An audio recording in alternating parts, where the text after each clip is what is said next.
Hey guys, it's Ted Bogert. Welcome back to the TED Show.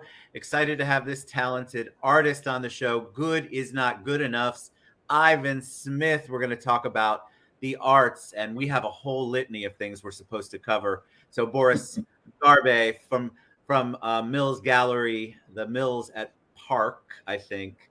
I'll let him come on and correct me later. Is the proponent of Ivan Smith, and I can already tell before we went live that Ivan and I are going to get along just wonderfully. Welcome to the show, Ivan. How you doing today? I'm okay, Boris. Like I told Boris, I'm a little tired, so I'm a little grouchy. So don't worry about it. Oh, you're I'm not. You good. don't come across grouchy. All right, good. Well, we'll talk about art and grouchy. Okay, Um, good. That'll so work. we love the audience to get to know you. Obviously, you're new to my audience, so give them a little background on you. Maybe how you got from where you were at to knowing that art was your passion. Okay. It's never been put to me like that. Uh, I've been working hard for a long time. I'm elderly, so You look young I've to been me. I've thought about art for a good part of my life. I sort of dabbled in it when I was a kid. I liked to draw, and but I got caught up in just working hard, raising a family and that sort of thing. And after retiring, I got back into art. I had an eye out for how I would draw something if I ever took my time to start drawing, and I've just been putting those thoughts on paper now. So drawing is your art form, and then Yeah, is it black and white? Is it color? Is it a combination? it's charcoal, black and white, on usually on toned paper. And so, what do you use as your inspiration? Like, what inspires you as an artist? Do you just look out one day and find something, or does an idea pop in your head? I'm always fascinated by the artistic process of how that works. And you can see Ivan's poster behind him, and I that is one of your charcoal drawings, which is beautiful, by the way. Yes, yes. Thank you. I'm inspired by people, by Black people. That's my life. That's I was raised in the Black community by Black parents and Black brothers and sisters and cousins and uncles and aunts, and they've been my inspiration. They've been my inspiration. It's been a beautiful life, and I'm inspired That's by the strength. Excuse me. I've been inspired by the strength and the resiliency that we as people show. Has it been what's been your experience with the art community? You obviously started this became your full-time passion later in life. How has the arts community responded to you? Have you had a great response? Have you had any struggles? Talk a little bit about that process because one day you decide this is it. I'm gonna have a whole display exhibit. I'm gonna do this. How have you been embraced, or have you been? So far so good. I wouldn't call it an embrace. I guess Boris has embraced me, but so far pretty good. In with Barbara Chandler at the Heritage Center, Hannibal Heritage Center, and Patrick Knowles. He's now with Creality, and he has his own gallery. They've embraced me, and they've given me the opportunity to display some of my work, and also the Corridor Project. I was selected as to submit a piece to the Corridor Project, which was a project where artists who live along the I-4 corridor had an opportunity to have one of their pieces put on a billboard. And that was 6 months or so ago, maybe a little longer. And so that was just on display on a billboard. And Patrick Green is the person to think about that. Love that. Tell me about Good is Not Good Enough. I love the title. Where did that come from? That comes from my parents, the community I grew up in, where we were always told that if you want to get along in life, since we are who we are, we have to be a little bit better than the majority community. Good isn't good enough. You got to be better than good in order to get ahead. See, that's powerful. Always, I think it's interesting that the show itself has all your talk about the exhibit itself because I know Boris is probably in the background in your ear, right? Oh, Uh, we got to he's give right. Boris a hard time live. But talk about the exhibit itself, because you've had people come. What's it like to see somebody fall in love with the art that you've created? Okay. I've told this before about a guy. It was during the corridor project, and like I said, the art was on display on a billboard, but the actual art was on display down at City Arts downtown. And so we had a night for the general public to view the art, and I was sitting there fairly close to my art, watching the people view it. And one guy, it was a piece about Thelonious Monk, a jazz musician. And one guy was standing there. He stood there for quite a while, quite a few minutes. And then he started to wipe tears from his eyes. I started wiping tears from his eyes. And I got up and asked him about it. You know, I'm the artist. What do you think? And he told me that his father was a jazz musician, and that he loved Thelonious Monk. And this piece of art made him think of his father, and it brought a tear to his eye. It's And beautiful. he said to me that if he could afford it, he'd buy it. And I told him if I could afford it, I'd give it to you. And that's Amen. that's the sort of thing I like for people to look at my art and to see a part of their life in it. Black, white. This guy was white. This guy was white. And to see a part of their life in it, to see their aunts, uncles, neighbors, whatever, and to see strength, courage, beauty, that sort of thing in the art.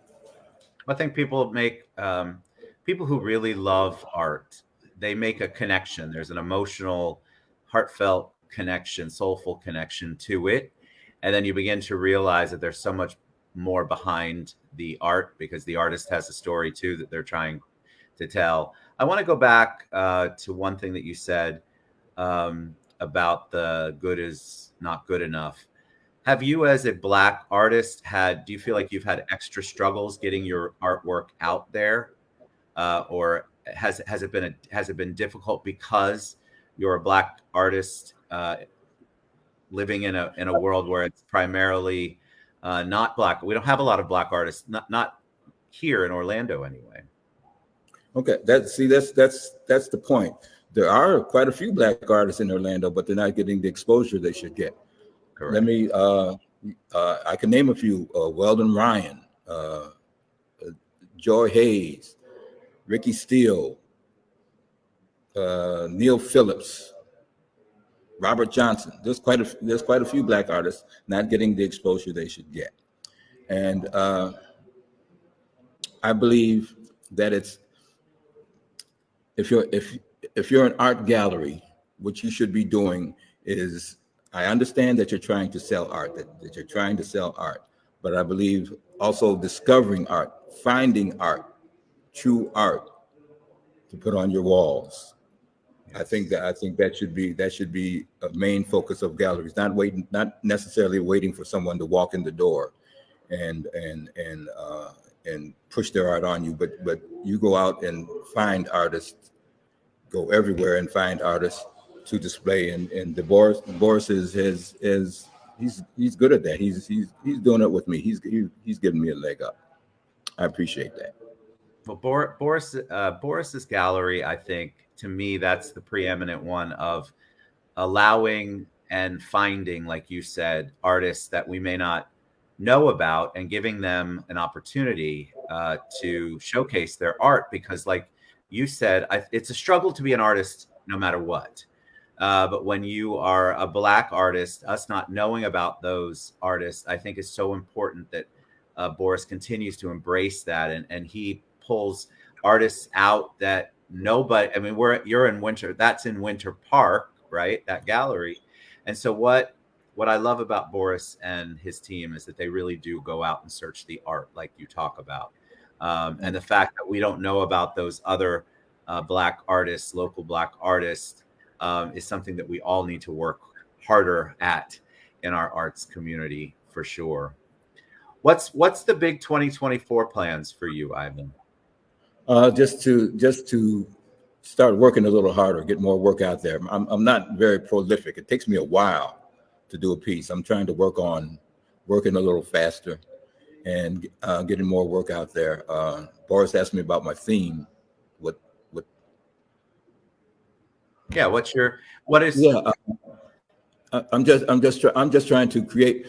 I know Black people. I like music. I like sports. I like the value of the unrecognized value of Black artists, Black art through the ages, Black art out of Africa, and so I want to explore that a little more. So that's the direction I'm heading in, just trying to learn more and make better art. I haven't been doing it that long, and I've been studying for a while, but I haven't been producing it long enough. So I just want to become better all the time. What's that? That piece behind you is beautiful. Is that? Tell me a little bit about it. Okay, this one, yeah, this one Yes. over my shoulder here. That's Modern Man. He's about 3 years old now. I call him Modern Man because he's only 3 years old. I think he has sort of a timeless look. Is he of today or is he of yesterday? So since he's new, I just call him Modern Man. And what was the inspiration there? From a photograph. I got the idea from a photograph. What I generally do, if it's what I often do is if I see a photograph and if I like the idea of the photograph, I'll sketch the general idea and then put the photograph away and bring what I can find in my head and try and put it down on the page. I try to add dimension. It's a two-dimensional surface, and I just really try to add a third dimension to it and a personality to it. That piece is striking, by the way. I mean, it just is beautiful. Thank you very much. And I'm seeing it from long distance through a computer, and I can tell how beautiful that is. And let's talk about. I know people are going to want to know how to find your art. We don't have a website, but we're working on it. We're working on a Facebook page, correct? Yeah, we're working on a Facebook page. I do have an Instagram, IG Blacksmith, and there's a few of my pieces on it. I have to confess, I started the Instagram a year or so ago, and that was probably the last time I touched it until this exhibition came up. So I added a couple posts since then, but it doesn't go very deep, but it does have some of my work on it. And I'll make sure I share that. Boris is good at many things, and he's certainly great at promotion. So I'm sure he'll be like, we need to get more of your stuff on there, Ivan, as quickly as possible. Boris, is there anything else that I haven't covered? And everybody who ever watched the show knows Boris is always in the background. Anything I missed that I haven't covered, Boris? Okay. Boris is pointing at what he's written down for me to recite to you right here. So there's an artist talk coming on the 29th of this month, on December 29th. That is also the last day of the show. And that'll be at 6:00. And at the Mills Gallery, 1650 North Mills Avenue. And that's about it. And in hopes, plans, not any solid plans yet, but certainly plans for upcoming exhibitions. Awesome. One last question before we go. Do you have a favorite artist? Yes, I do. Tell me. I like Charles White quite a bit. And what is he known for? He did a lot of drawings and paintings back in the early 60s, in the 60s and 70s. You probably seen his images, but you don't know his name. Check him out. I'm sure you'll recognize some of his images. And he was a teacher. He was a teacher for a while out in California, LA, Oakland. I'm not sure. I'm not exactly sure where, but he taught for quite a while and earned quite a reputation as an art teacher. Love it. Well, I appreciate you. I don't think you were grouchy at all, Ivan. Ivan Smith's exhibition goes through the 29th of this month, where there's an artist talk actually on the 29th at Mills Gallery. All of this information is down below. You can reach out to Boris, reach out to me. I'll get you there. But get involved. Our artists are pouring their hearts and souls into their creations, and this is basically their babies that they're putting out there for you to take a look at. And we need, as a community, to get out there and support them. So go see Ivan Smith's exhibition, Good Is Not Good Enough. Ivan, what a pleasure to have you on. Honestly, I thought it was awesome. Thank you, Ted. And you're a good man. Thank you very much. I appreciate it. Thank you. All right, y'all. Get out and see it.